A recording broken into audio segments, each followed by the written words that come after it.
মৰমৰ ছাত্ৰ ছাত্ৰীসকল তোমালোকে চাই আছা মনোভাৰতী ইউটিউব চেনেল। আজি তোমালোকক ৰেখা আৰু কোণ এইটো অধ্যয়ন তোমালোকক পঢ়োৱা হ'ব। তোমালোকৰ ক্লাছ 7-ৰ চাই লোৱা।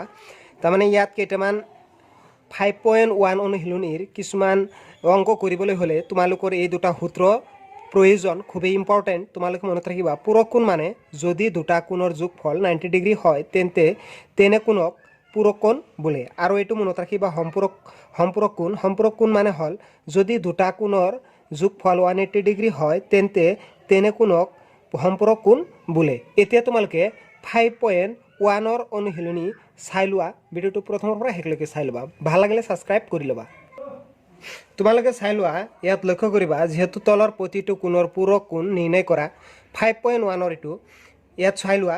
1 নম্বৰ অংক দিছে যে ইয়াত 20 ডিগ্ৰী কোণ যদি দিয়া আছে তেন্তে আন এটা কোণ কিমান হ'ব। তেন্তে আমি জানো কি আমি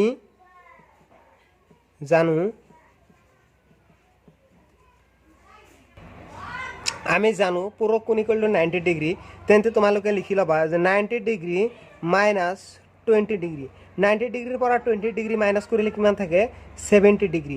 এই 70 ডিগ্ৰীটোৱেই হ'ব আন এটা কোণ, যিটো এইটোৰ পূৰক কোণ। যিহেতু আমি জানো দুটা কোণৰ যোগফল 90 ডিগ্ৰী হ'লে তাক পূৰক কোণ কয়। তেন্তে তোমালোকে লক্ষ্য কৰিবা এই 70 ডিগ্ৰী আৰু 20 ডিগ্ৰী, 70 ডিগ্ৰী আৰু 20 ডিগ্ৰী যোগ কৰিলে কিমান হয়? 90 ডিগ্ৰী হয়। সেইকাৰণে এইটোৰ এনচাৰটো হ'ব 70 ডিগ্ৰী। এতিয়া তোমালোকে লক্ষ্য কৰা, চাই লোৱা ইয়াত 63 ডিগ্ৰী যিহেতু দিয়া আছে 2 নম্বৰ অংকটোত, এইটো সমাধান কৰিব লাগিব। আমি জানো পূৰক কোণ ইকুৱেল টু 90 ডিগ্ৰী। এতিকে আমি লিখিব লাগিব 90 degree minus 63 degree equal to তোমালোকে লিখিবা 27 ডিগ্ৰী।